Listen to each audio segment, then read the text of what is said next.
গত পর্বে আমার কুটির কালেকশন দেখে আমরা সোজা চলে গেছিলাম সোনাঝুরি হাটে।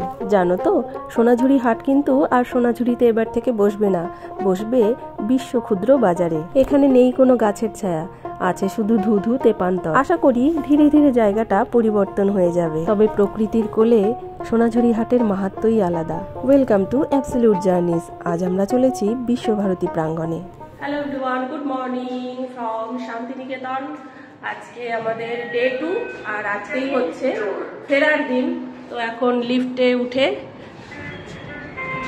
যাচ্ছি নিচে একটু চা খেতে। চা খেয়ে ব্রেকফাস্ট করে তারপরে এখানে যেহেতু 9:30টায় চেক আউট টাইম, তো 9:30টায় আমরা এখান থেকে বেরিয়ে পড়ব। ইউথ হোস্টেলের ক্যান্টিন থেকে সাদা আলুর তরকারি আর গরম গরম রুটি দিয়ে ব্রেকফাস্ট সেরে আমরা বেরিয়ে পড়লাম। Everyone, good morning. আর এখন সকাল বাজে 10:30। আমরা চেক আউট করে এখন বেরোচ্ছি। হচ্ছে আমাদের টোটো।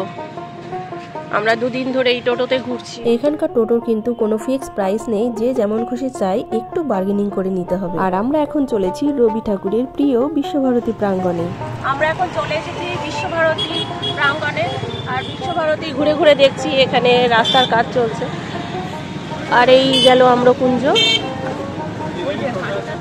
শান্তিনিকেতনের আনাচে কানাচে শুধু শিল্পীর আনাগোনা, মাতাল করা বাউলের গান।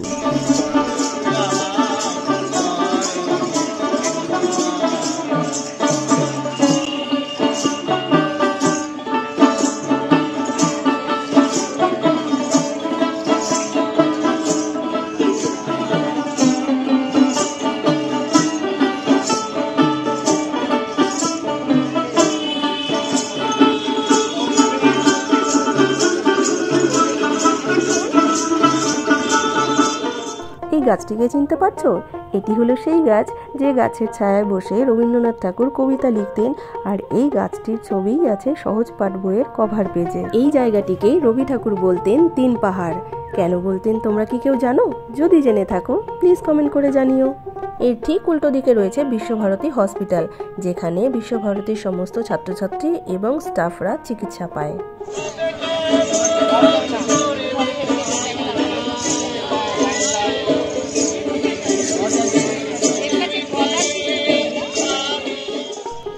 এই জায়গাটির নাম তালধ্বজ। কেন বলো তো? এই দেখো, এই যে সেই তাল গাছ, যেই তাল গাছটার জন্যই রবি ঠাকুরের লেখা তাল গাছ কবিতাটা। তাল গাছ তাল গাছ এক পায়ে দাঁড়িয়ে, সব গাছ ছাড়িয়ে উকি মারে আকাশে। আর এই হচ্ছে উপাসনা গৃহ।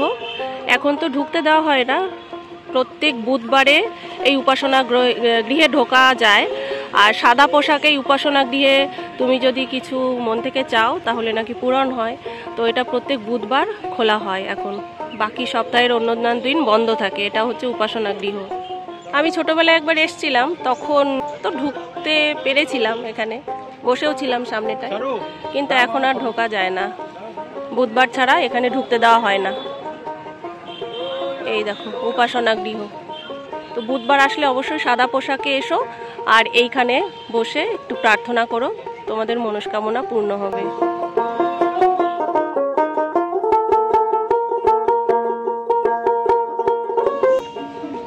এই কাপ প্লেটটা কিনলাম 70 টাকা দিয়ে, আর এই কাপ গুলো 80 টাকা করে।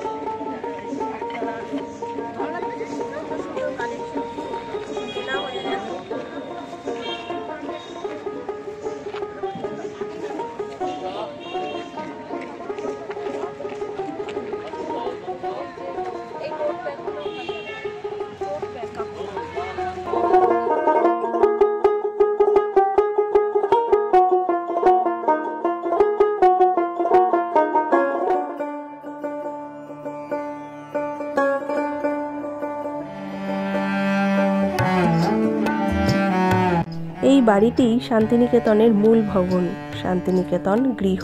মহর্ষি দেবেন্দ্রনাথ ঠাকুর জোড়াসাঁকোর ঠাকুরবাড়ির আদলেই এই গৃহটি নির্মাণ করিয়েছিলেন অতিথিদের জন্য। তিনি শান্তিনিকেতনে আসলে এই বাড়িটিতেই থাকতেন।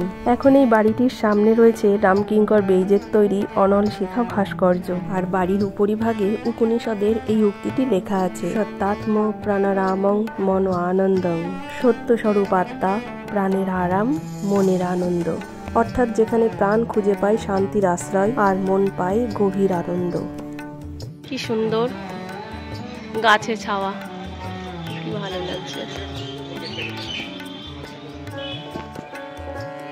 আর এটি হচ্ছে ঐতিহাসিক ছাতিমতলা। মহর্ষি দেবেন্দ্রনাথ ঠাকুর এই ছাতিমতলাতেই ধ্যান করতেন এবং তিনি এখানে একটি আশ্রম গড়ে তোলেন যার নাম শান্তিনিকেতন। তখন এই জায়গাতে ভীষণ ডাকাতের উপদ্রব।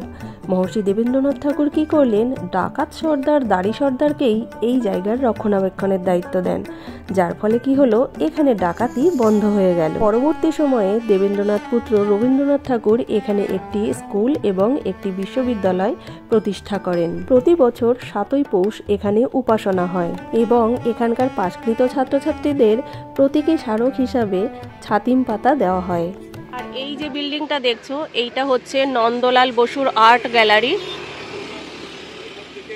এটা নন্দলাল বসুর আর্ট গ্যালারি। আর এই আর্ট গ্যালারির মধ্যে একটা জিনিস আছে, সেটা আমি তোমাদেরকে দেখাচ্ছি, চলো। এই যে দেখছো, এই যে পিলারটা, এই যে দেখতে পাচ্ছ এই পিলারটা, এইটা 7.5 থেকে সা পর্যন্ত যে সপ্তসুর আছে, সেই সপ্তসুরের স্কেলিং করা একটা পিলার। তুমি কতটা সুর টানবে, সেই সুরের টানার এটা হচ্ছে সেই স্কেলিংটা, সা রে গা, পুরো স্কেলিংটা মেপে কিন্তু এটা করা।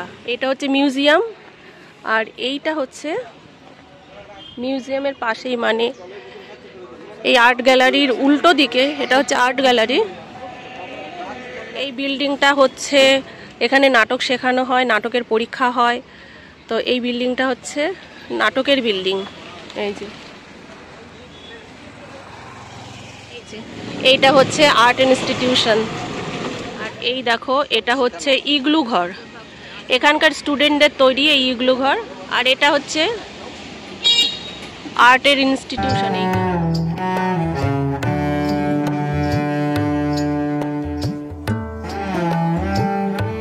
এটা হচ্ছে রবি ঠাকুরের পালিত কন্যা মীরা দেবীর বাড়ি। এই বাড়িটার নাম হচ্ছে মালঞ্চ। এই যে এই বাড়িটার নাম হচ্ছে মালঞ্চ। এটা দেখো রামকিঙ্কর বেজের তৈরি, এটা কিন্তু মাটি দিয়ে তৈরি, এই আর্টটা মাটি দিয়ে তৈরি রামকিঙ্কর বেজের। এই আর্ট গ্যালারিতেই রয়েছে এখানে। উনি একটা সাঁওতাল পরিবার থেকে বিলং করতেন। তো দেখো কি দারুণ, কলা ভবনের মেন গেট, কলা ভবন। আর এপাশেও একটা রয়েছে, দেখো এপাশেও একটা স্থাপত্য রয়েছে মাটির, এটাও রামকিঙ্কর বেজের তৈরি। একজন মা আর তার বাবা কাজে যাচ্ছে, আর পেছন থেকে বাচ্চাটা মায়ের আঁচল টেনে ধরেছে, কি সুন্দর দেখো। এটা হচ্ছে বিশ্বভারতী ক্যাম্পাসের সঙ্গীত ভবন।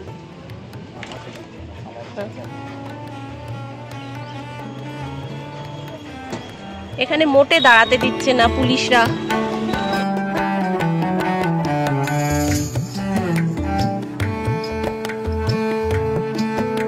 আম্রপালি, শ্রী রবীন্দ্রনাথ চট্টোপাধ্যায়, রুবি চট্টোপাধ্যায়, তৃষা, ঋত্বিক। এটা রামকিঙ্কর বেজের রিলেটিভরা থাকতেন এই বাড়িতে। এই যে বিশ্বভারতী পার্কিং জোন, আর ওপাশে হচ্ছে সাঁতার পুকুর, এখানকার বয়েজ হোস্টেল। দেখো এখানে ভেতরেও অনেক বিভিন্ন মূর্তি টুর্তি, বিভিন্ন আর্টিস্টিক জিনিস রয়েছে, স্থাপত্য রয়েছে। এটা হচ্ছে শ্রীপল্লী বয়েজ হোস্টেল। ও সামনে ছেলেদের হোস্টেল, পেছনটাতে ওই যে ওইটা, তো ওইটা মেয়েদের হোস্টেল, পেছন দিকটা লেডিস হোস্টেলের এন্ট্রান্স এই দিকটা থেকে ওই দিকে যাচ্ছে। শান্তিনিকেতনে দুজন নোবেল জয়ীর বাস। একজন রবীন্দ্রনাথ ঠাকুর, সাহিত্যে নোবেল প্রাইজ পেয়েছিলেন 1913 সালে, আর আরেকজন অমর্ত্য সেন, যিনি অর্থনীতিতে নোবেল প্রাইজ পেয়েছিলেন 1998 সালে। প্রতীচি, এটি সেন, অমর্ত্য সেন, আর এটা হচ্ছে প্রতীচি, অমর্ত্য সেনের বাড়ি। এই হচ্ছে অমর্ত্য সেনের বাড়ি, ওখানে কেউ বসে আছে। এখানে প্রতীচি অমর্ত্য সেনের বাড়ি। আর এই হচ্ছে অ্যাগ্রো ইকোনমিক রিসার্চ সেন্টার, এইটাই হচ্ছে অমর্ত্য সেনের রিসার্চ সেন্টার। এটা পূর্বপল্লী এরিয়া, আর এটা হচ্ছে লাইব্রেরি, সেন্ট্রাল লাইব্রেরি। 26 রকমের ভাষার মধ্যে সামনে হিন্দি শেখানো হয়, সেই হিন্দি ভবনটা এপাশে, আর এপাশে রয়েছে জাপানি ভবন, জাপানি ভবন এটা, আর ওপাশে হিন্দি ভবন।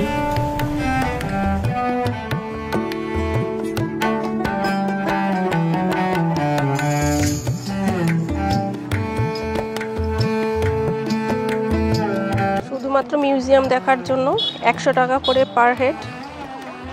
তো এখন আমরা শুধু মিউজিয়াম দেখার জন্য টিকিটটা কেটেছি। আর এই হচ্ছে মিউজিয়াম।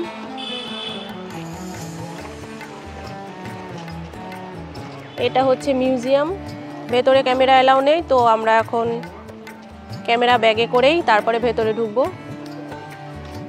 মিউজিয়াম দেখা হয়ে গেছে আমাদের, তো এবারে আমরা মিউজিয়ামের পাশে এই এরিয়াটা ঘুরবো, এই আশ্রম এরিয়াটা। ভীষণ শান্ত, ভালো লাগছে।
বেজের তৈরি সাঁওতাল ফ্যামিলি, তাই মাটিতে পুরো সাঁওতাল ফ্যামিলির স্ট্রাকচার।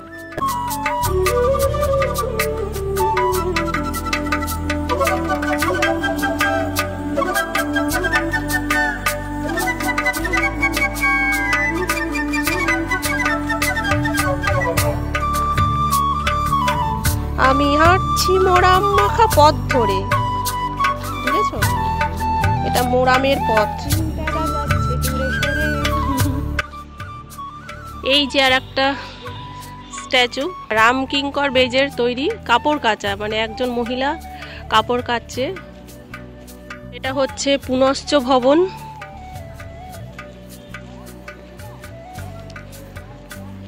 আর এই সামনেই রয়েছে এটা উদিচি ভবন। রবীন্দ্রনাথের শেষ বাড়ি উদিচি নির্মিত হয় 1939 সালে। রবীন্দ্রনাথ প্রথমে এর নাম দিয়েছিলেন সেজুতি, অর্থাৎ এই বাড়িটার নাম রবীন্দ্রনাথ প্রথমে দিয়েছিলেন সেজুতি, পরে এর নামকরণ উদিচি দিয়েছিলেন। একতলা এবং দোতলায় একটি করে মোটি দুটি ঘর এই বাড়িতে। উন্মুক্ত আকাশ দেখার সুবিধার জন্য রবীন্দ্রনাথ চেয়েছিলেন 4টি উঁচু থামের উপর একটি মাত্র ঘর। প্রথমে সেইভাবে বাড়িটি তৈরি হয়, পরে নিচের থামগুলি ঘিরে একতলাতেও তৈরি হয় একটি ঘর। রবীন্দ্রনাথ কখনো দোতলায় থাকতেন, কখনো একতলায়। ভগ্ন স্বাস্থ্যের কারণে উদিচিতে বেশি দিন তার পক্ষে বাস করা সম্ভব হয়নি। তো এই হচ্ছে সেই রবীন্দ্রনাথের প্রিয় উদিচি ঘর, যার আগের নাম ছিল সেজুতি। আর এই বাড়িটির নাম হচ্ছে শ্যামলী। এটা কিন্তু মাটির বাড়ি, দারুণ সুন্দর মাটির বাড়িটি। দেখো কি সুন্দর না মাটির বাড়িটি। শ্যামলী নামের মাটির এই অভিনব বাড়িটি স্থানীয় কারিগর গৌর মণ্ডলের তত্ত্বাবধানে সাঁওতাল কারিগরদের দ্বারা হাতে তৈরি হয়। পরিকল্পনা করেছেন সুরেন্দ্রনাথ কর। নন্দলাল বসু কলাভবনের শিল্পীদের সহযোগিতায় বাড়িটি অলঙ্কৃত করেন। প্রবেশদ্বারের দুপাশে সাঁওতাল পুরুষ ও নারী এবং পূর্ব দিকে দেওয়ালের রিলিফ চিত্রের শিল্পী রামকিঙ্কর বেইজ। 1935 সালের 7ই মে 74তম জন্মদিনে রবীন্দ্রনাথ গৃহপ্রবেশ করেন। 1940 সালে গান্ধীজি ও তার পত্নী কস্তুরবা শান্তিনিকেতনে এসে এই বাড়িতে থেকেছেন। রবীন্দ্রনাথের মৃত্যুর পরেও গান্ধীজি শান্তিনিকেতনে এলে শ্যামলীতে থাকতেই বেশি পছন্দ করতেন। তো এই বাড়িতে রবীন্দ্রনাথ যেমন থেকেছেন, রবীন্দ্রনাথের মৃত্যুর পরে গান্ধীজিও এখানে এসে থাকতেন। আর এই বাড়িটার নাম হচ্ছে কোনার্ক।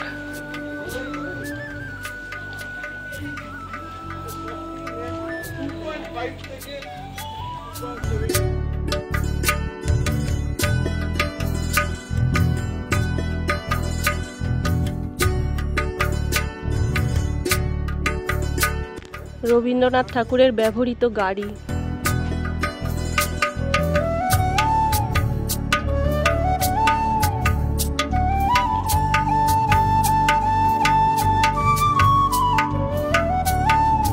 উত্তরায়ণে মোট 5টি বাড়ি: কোনার্ক, শ্যামলী, পুনশ্চ, উদিচি আর উদয়ন। 4টে বাড়ি তো আগেই দেখিয়েছি, আর এই বাড়িটির নাম হলো উদয়ন। আর এই বাড়িতেই রবীন্দ্রনাথ ঠাকুরের সাথে সুভাষচন্দ্র বসুর বাক্যালাপ হয়েছিল। রবি ঠাকুরের শেষ জন্মদিনও এই বাড়িতেই পালন করা হয়। বিশ্বভারতী প্রাঙ্গণ আমাদের ঘোরা হয়ে গেছে। এবার আমরা যাব সৃজনী গ্রাম, তারপরে খাওয়া দাওয়া করে ট্রেন ধরবো। এখন আমরা হেঁটে হেঁটে ক্লান্ত, তাই জন্য আইসক্রিম খাচ্ছি। আজকের পর্বটা অনেকটাই বড় হয়ে গেল, তো আজকের পর্ব এটুকুই থাক। আগামী পর্বে দেখাবো সৃজনী গ্রাম। ভালো থেকো সবাই, আবার দেখা হবে 4র্থ পর্বে।